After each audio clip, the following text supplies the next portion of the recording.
There was an island we weren't allowed to talk about. Not because it was dangerous, but because it watched us back. And when we finally went there, something came home wearing my friend's face. Let's dive into the story to explore. I was born on an island that only really had one rule. The kind that wasn't spoken but lived in people's posture. The way their mouths tightened. The way their eyes avoided a certain part of the sea. We were never to talk about the island across the water. It sat to the east, a half-mile off our shoreline. You couldn't miss it. You'd see it from almost anywhere on our side. Past the docks, over the tree line, from the cliffs on the northern edge where the goats grazed. It was always there, sitting still, never changing. A piece of land so close you could row to it in under an hour, though no one did. I can't remember a single adult ever naming it. Not even once. And if you said something about it, even by accident, someone would shut it down immediately. Not angrily, just firmly, like flicking a candle out. One time when I was little, maybe 7 or 8, I pointed across the water and asked my mother if anyone lived there. She didn't scold me. She didn't say anything at all. She just took my hand and led me inside like I'd asked where babies come from or what happens when you die. That kind of silence. Another time, I asked my grandfather if he'd ever been. He was cleaning fish out by the shed. He paused just a second too long before saying, "No," then added, "Never ask about it again." And that was that. It wasn't forbidden in the way dangerous things are forbidden. It was deeper. Like the island didn't want to be spoken of. And the people here had agreed to let it be. Our island wasn't big. You could walk across it in a few hours if you didn't stop. There was the village near the western bay, with its stone paths and wood-slatted houses, and the small church where we held market on Sundays. A few scattered farms, a fishing dock, and the old watchtower from before my time that no one used anymore. It was quiet, steady. The kind of place where every door creaked the same way and you knew who'd passed by just from the sound of their cough. The trade boat came once a week, usually just before noon. We never saw where it came from. It always arrived from the mist. It brought flour, salt, oil, iron tools. Letters sometimes, though no one in my family ever got any. It left with barrels of fish and boxes of preserved vegetables. No one ever left with it. Only the trader ever boarded it. He passed down the rope to whoever helped him load and unload, but no one else ever crossed the rail. We were a closed loop. We grew up knowing our boundaries. The sea, the woods, the cliffs, and beyond all of that, the other island. Always watching. Always ignored. There were 5 of us who couldn't leave it alone. Me, Jonah, Sam, Eli, and Nathan. We were kids like any others, too much energy, not enough fear. We ran barefoot through the brush, built slingshots from driftwood, dared each other to knock on the widow's door.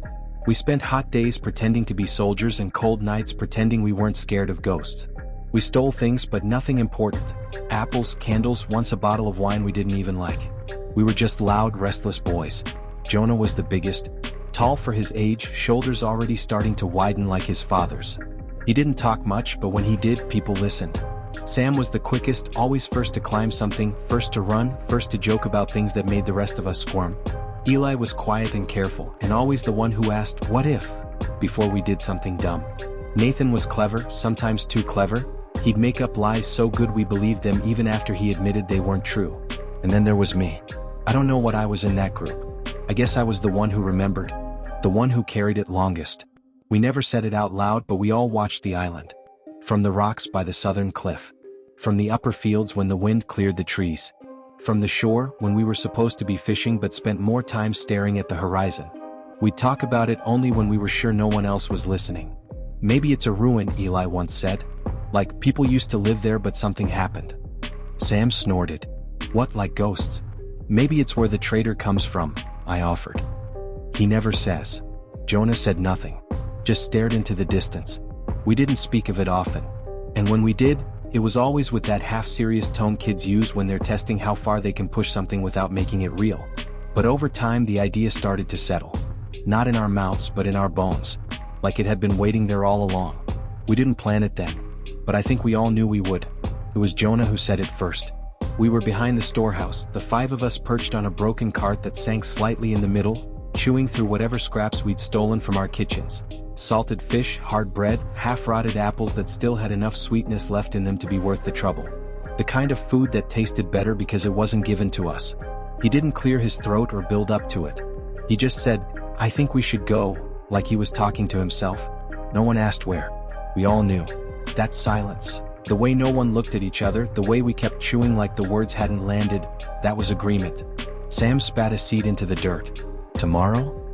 Jonah still didn't look up. 2 mornings. Before sunup. Nathan nodded. Eli wiped his hands on his pants. I didn't say anything, but I was already picturing the tide. We met 2 mornings later, just before sunrise, in the kind of pale, still light that feels like the world hasn't started yet. The moon was still visible, hanging low in the sky like it hadn't made up its mind to leave. The dirt was damp from night air and everything around us smelled like the ocean. Not fresh like wind and salt, stale like old ropes and barnacles in the inside of a bait barrel. We didn't bring much. A couple flasks of water.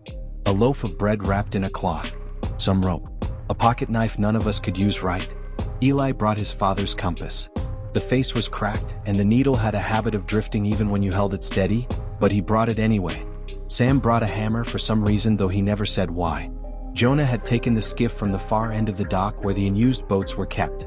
It wasn't in good shape, but it floated. That was enough. It creaked when we pushed it into the shallows, and for a second I thought the sound might carry and wake someone, but the village above us stayed dark. No lights. No footsteps. Just the soft hiss of water and the thump of oars against the side of the hull. We climbed in. Jonah and Nathan took the oars first, setting a rhythm without speaking. The rest of us sat in silence, our backs to the shore. I didn't look back. The water was colder than I expected. Not freezing, but deep cold, like it came from underneath something. There wasn't much wind, just a faint breeze that moved in slow, irregular pulses. It brushed the surface of the sea in places. I watched the light from the sky ripple and disappear beneath the oars as we moved. As we got farther out, the shape of the island came into view, slowly, like it was pushing through fog we hadn't noticed before. I'd seen it all my life, but only from shore. Now, from the water, it felt different. Bigger. Heavier. The trees formed a jagged silhouette against the sky, and the hills behind them looked like sleeping animals just starting to stir. The closer we got, the more it felt familiar. The shape of the coastline. The slope of the land. It was like rowing toward a memory, one you couldn't fully place until you were inside it. There was a moment, maybe halfway across, where I turned to look behind us and saw that our own island was already fading into mist.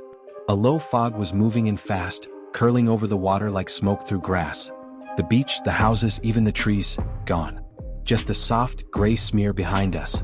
It looked farther away than it should have. Fins, Sam said, and he said it too calmly, like he was trying not to cause a stir. We all looked. Just to the right of the boat, something slid under the surface. Long, smooth. It passed without sound. Then another. And another. 4. Maybe 5.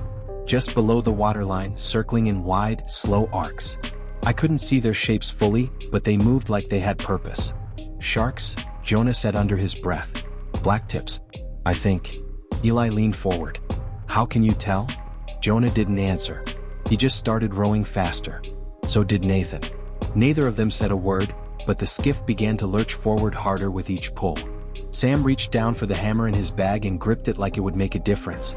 The boat started to wobble with the force of the strokes. Water splashed. The nose tilted. I tried to stay calm, but the air around me had gone thin, and every muscle in my body was bracing for something I couldn't see. The island was close now, close enough to see the rock line clearly. No dock. No pass.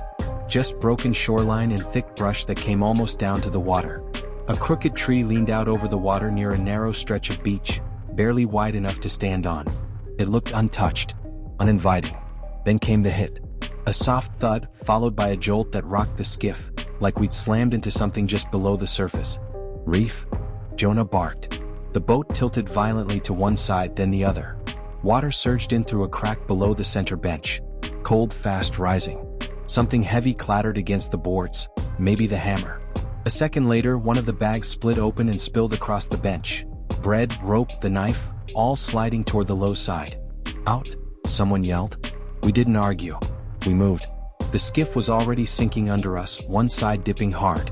I kicked off the bench and dove, not even sure if I was jumping or falling. Water swallowed me to the neck. The cold hit like a punch and my breath locked up in my chest. Behind me, splashing, gasping, limbs crashing into water. I could hear it all but didn't look back. The current fought harder than I expected. My arms were sluggish, my legs heavier than they should have been. I kicked toward shore, every breath shallow and burning. Something brushed past my foot, too fast to register, too soft to be a log. I didn't stop. The distance couldn't have been more than 30 yards, but it felt like swimming through glass.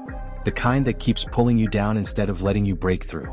When my fingers finally hit rock, I hauled myself forward so fast I scraped both elbows raw. I didn't care. I just wanted to be out. One by one, the others crashed onto the beach behind me, crawling, dragging, coughing up seawater. The skiff was already gone, either swallowed by the reef or drifting, half-flooded, back into the mist. None of us had our bags. No compass, no food, no knife. The hammer was probably at the bottom of the sea by now. Everything we'd packed was gone. We stood there, shivering, dripping, catching our breath. One by one, we looked at each other, counting. 5 of us. No one missing. No one hurt, at least not badly. Then we looked around. It took a few seconds before anyone spoke. "This is the same place," Sam said, slower this time. "It's the same beach." It almost looked like it. Same crooked tree leaning out over the water like it was eavesdropping. Same cluster of black rocks jutting up along the curve of the cove. The same soft slope leading into the tree line beyond. Even the shape of the shoreline felt familiar, like we'd looped through time instead of space. Jonah turned in a full circle, scanning the trees and the shore and then the water again. "We didn't go anywhere," he said. His voice didn't sound angry. It sounded resigned. Eli was squinting at the ocean, his face tight. "We rowed across. We saw the island. We left." He didn't say it like he was arguing. He said it like he was trying to remind himself. No one responded. We started walking, slow at first, still trying to make sense of it. The beach looked nearly identical to our own, but it wasn't. The rocks were a little too sharp. The slope rose at a slightly different angle. The tree line was thinner, the color of the grass not quite right. Close enough to confuse us, different enough to keep us on edge. There was a narrow path leading off the beach and into the woods, just wide enough for 2 of us to walk side by side. None of us remembered it being there before. The air was different as we climbed. Heavy and warm, like the weather had changed without warning. The trees swayed gently, but the grass up on the slope moved just a little too much. Jonah took the lead, Sam just behind him. Then Nathan, Eli, and me. We'd only made it about 30 or 40 paces up the trail when Nathan came to a stop. At first, I thought he was just catching his breath. But then I noticed where he was looking, up the slope toward the tall grass hugging the hillside. I followed his gaze and froze. She was so close. A very tall woman. She wasn't walking, wasn't moving at all. Just standing in the grass like she'd been waiting for us to see her. No one spoke. No one moved. Even the wind kept going like she wasn't part of the world. The grass around her swayed. Her dress clung damply to her legs. But she didn't shift, didn't breathe. Her arms hung straight at her sides, too straight, too heavy, like she didn't know how they were supposed to work. She stood maybe 10 yards uphill, close enough to see the wrongness in how she carried herself. Her posture looked almost human, like a figure drawn from memory by someone who'd never actually seen one. That's when I realized what had hooked in my brain. Everything around her moved, but she didn't. Not even a twitch. "Do you see her?" Eli's voice was low, tight. Like he wasn't sure if he was talking to us or himself. Of course we saw her. None of us had looked away. It felt like blinking might break some invisible barrier and make her come closer. Then she smiled. I didn't understand why it made my stomach twist at first. It wasn't exaggerated. It wasn't monstrous. It was subtle. Just wrong. Her mouth stretched into what should have been a smile, but the shape was off. The corners bent down instead of up, like someone had tried to mimic it from memory and gotten the geometry wrong. But the rest of her face, the parts that move when you smile, those were perfect. The cheeks lifted.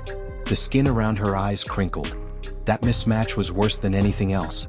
Her eyes were kind. Genuinely kind. Not cold, not distant. She looked at us the way a mother looks at her children. There was warmth in her expression, and it made my skin crawl in a way I still can't explain. I can tell you this, if I'd known then what I know now about that woman, I would have turned and swum back out into the water. I would have taken my chances with the sharks. Gladly. She raised her arm. The motion was slow, unnatural, like her joints didn't belong to her. Her hand lifted until one long, stiff finger pointed straight at us. We didn't scream. We didn't run. We just started backing away, careful not to turn around, like we thought not facing her would make things worse. Sam bumped into Jonah, who muttered a curse under his breath. "Why is she pointing at us?" Sam asked, barely audible. Nobody answered. I kept watching her finger. Something felt off. The angle. It wasn't quite right. Eli squinted, stepping half a pace forward. "Wait," he murmured. "I don't think she's pointing at us." I looked from her finger to her face. He was right. Her eyes weren't on us. They were aimed just above our heads. Her arm cut across the air in a straight line, not to us but over us. That's when I felt it, that slow pull in my gut. The primal feeling that something was behind me. We turned, all at once, and saw 5 people standing in the woods behind us, just beyond the path, half shaded by the trees. Not hidden, just waiting. They looked like us. Same height, same hair, same builds. But they were wrong in ways you didn't notice at first. The clothes were mirrored. Buttons on the wrong side, shoelaces tied in configurations that didn't make sense.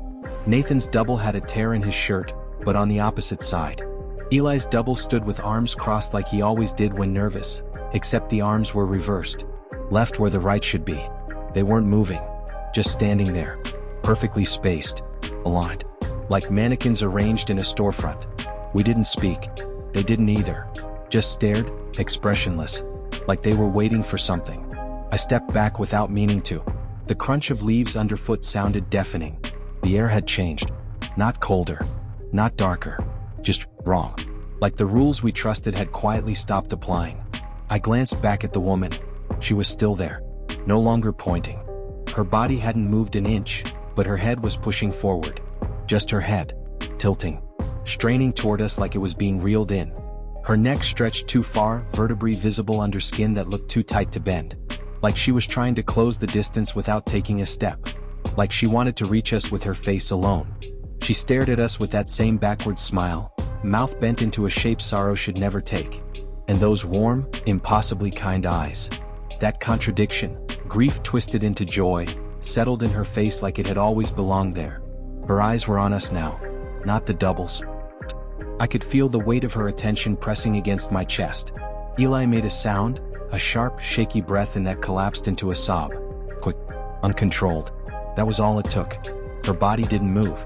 Her face didn't change. She just opened her mouth and screamed. It didn't sound human. It didn't sound like anything that should exist. It started low, like the groaning of a ship under pressure. Then it rose into something sharp and metallic, like rusted metal being torn apart underwater. The pitch climbed beyond what a person should be able to produce. We hit the ground instantly, hands to our ears. The sound wasn't just loud, it was inside us, in our bones, our teeth, our skulls. Sam was yelling something, but I couldn't hear it. All I could hear was her. And then, it stopped. No fade, no echo, just gone. The silence that followed hit just as hard. My hearing felt muffled like I'd been underwater. For a few seconds, I could only hear my own breathing, sharp and uneven. When I looked up, she was gone. And the others, the ones who looked like us, they were gone too. Disappeared without a trace, like they'd never been there at all. "I want to go back," Eli said behind us. His voice cracked halfway through. "We shouldn't have come here. We need to leave." None of us answered. We didn't have a plan for any of this. We didn't even know what this was. "I think we are home," Nathan muttered, but it came out wrong. No one agreed. No one even looked at him. Because whatever this place was, it only looked like home. And now it knew we were here. We had no boat, no choice. So we moved inland. There wasn't a conversation about it. No group decision. Just a quiet understanding that staying where we were felt worse than pushing deeper into the island. We didn't know what we were looking for, maybe shelter, maybe sense, but doing nothing seemed like asking for whatever came next. The forest swallowed us quickly. The path that had been there a few minutes ago disappeared behind a wall of brush and bark. The deeper we walked, the stranger everything became. The trees were wrong. Not in obvious ways, nothing that would scream out to someone who just arrived, but we knew trees. We'd grown up climbing them, chopping them, counting the rings of ones that had fallen in storms. And these felt like copies. Imitations. Like something had tried to recreate them from memory and missed the proportions. Too many knots. Branches that twisted back toward the trunk. Bark that felt like damp cloth when your hand brushed past it. The ground was soft, but not with moss or leaves. It felt loose, like something had recently shifted underneath it. The air smelled like iron and mildew and something sweet rotting deeper in the woods. Eventually we found a clearing no wider than a fishing boat. A fallen tree split it down the middle, half uprooted, with thick green moss crawling along its trunk like veins. Jonah sat down on it, hands on his knees, his face pale. "What the hell was that?" he asked. No one had an answer. Sam was pacing again, running a hand through his hair over and over.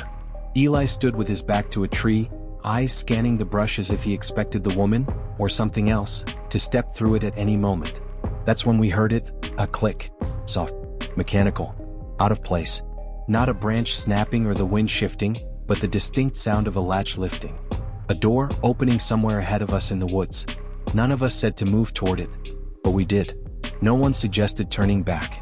No one asked if we were sure. Maybe because saying it out loud would make it real. Or maybe because that sound, the quiet, metallic certainty of it, felt like a thread pulled taut. And we couldn't stop ourselves from following where it led. As we moved, the forest didn't grow thicker. It grew darker. The light filtering through the trees lost its sharpness. Not just shade, like the sunlight itself had started to dim before it reached the branches. The air pressed in again. Not sharp like on the beach. Heavier. Like something watching had started to breathe. Eventually, the trees broke into another clearing. The grass here was shorter, yellowed and dry, crunching underfoot. And in the middle of it stood a house. None of us spoke at first. It wasn't broken down or ruined, just old. Weathered boards, sun-faded paint.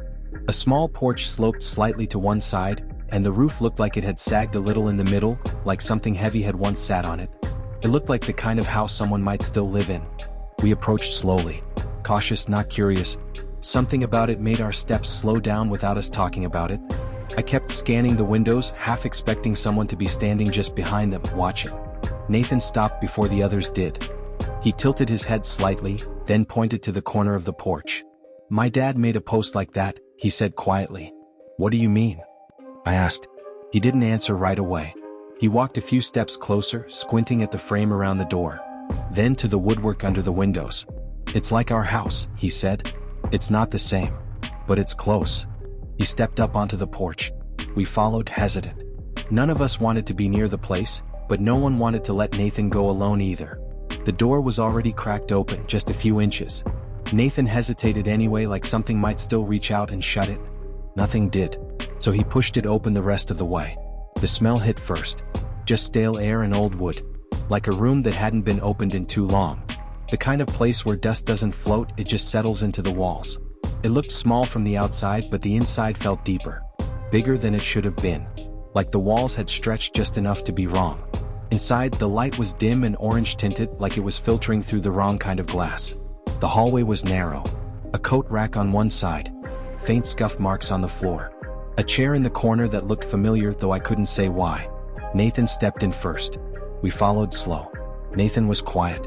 He was looking at the photographs on the wall. They were of his family. His parents. His sister. Him. But everything was reversed. His dad's watch was on the wrong wrist. His sister's birthmark had switched sides. The smiles looked normal at first until you stared too long, too symmetrical, too wide. To the right, a doorway led into what looked like a living room, mirrored. On our island, Nathan's living room was to the left when you walked in. Here it was flipped. Not just the layout. Everything. The furniture was the same kind.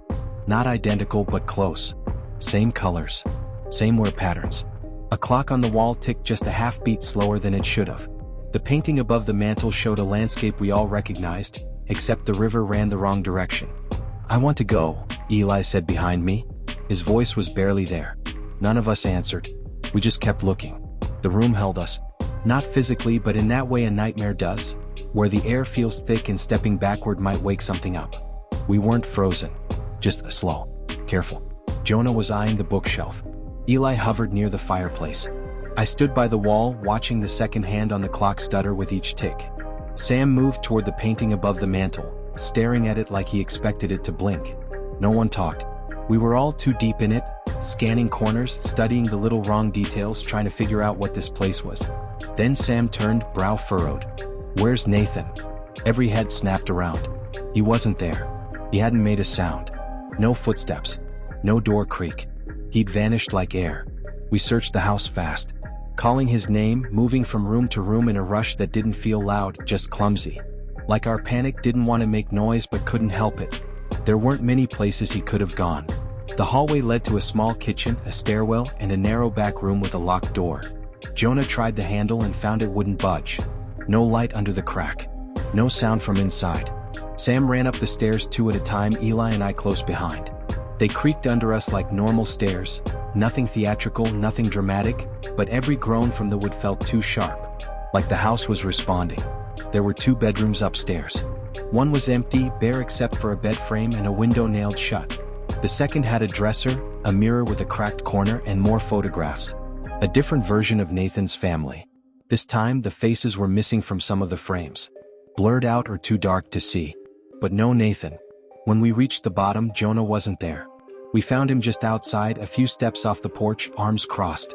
"I checked around the house too," he said, not looking at us. "He's not here." We stood there, all 4 of us, facing the house like it might give something back. The open door gaped in front of us, cold air leaking out like it didn't belong to this place. Sam looked at me. "Do we go back in?" No one replied. Then footsteps. From inside. Slow. Measured. Getting closer. The porch creaked. Nathan stepped into the doorway. Just stood there like he'd never left. His face was blank. His shirt was damp. None of us spoke. No one moved. He stepped forward slowly, one hand brushing the frame like it grounded him. He looked rested. Calm. His clothes were the same, but the fit seemed off, like they belonged to a version of him just slightly smaller or built differently. He blinked. Squinted at us. Then frowned, puzzled. "What?" he said. "Why are you all staring at me?" Eli was the first to speak. "Where the hell did you go?" Nathan tilted his head. "What do you mean?" "I was upstairs." "We checked upstairs," I said. "Every room." Nathan looked at each of us, one by one. His face was blank at first, but then something shifted, a flicker of a smile that came and went too fast. Not warm. Just performed. "I saw you," he said. "Through the railing. You were in the hall. You just walked off." That didn't make sense. We'd torn through every room. He wasn't there. No one had seen him. And there was no way he could have missed the noise we made. I was watching his hands. Nathan always rubbed his thumb against his knuckle when he was nervous, a little tick, unconscious.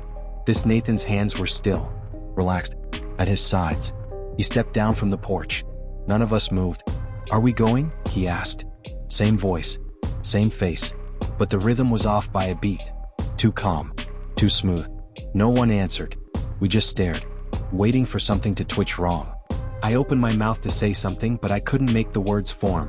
Not the right ones anyway. We just started moving, brisk, determined, not quite running but no longer willing to stop.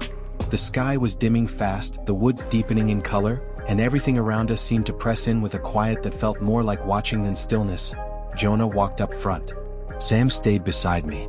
Eli and Nathan trailed behind us, a little slower, not too far back at first. We were almost to the beach when it hit us. A voice cracked open behind us, rasping, high-pitched, like a throat trying to speak for the first time and tearing itself apart in the process. There was the shape of a word, but the sound didn't know how to hold it. We froze. None of us looked back. "Run," Jonah said firmly. That was it. So we ran. Branches whipped our arms. Roots caught our feet. The path bent the wrong way more than once, and every tree looked like one we'd already passed. But we kept moving, pushing forward through the tightening forest until the trees finally broke open again and we saw it. The dock, warped and crooked, half sunken at the far end. A boat was tied to it. Not the one we'd taken, but something older. Narrower. Still afloat. We stopped at the edge of the road right next to the boats and turned.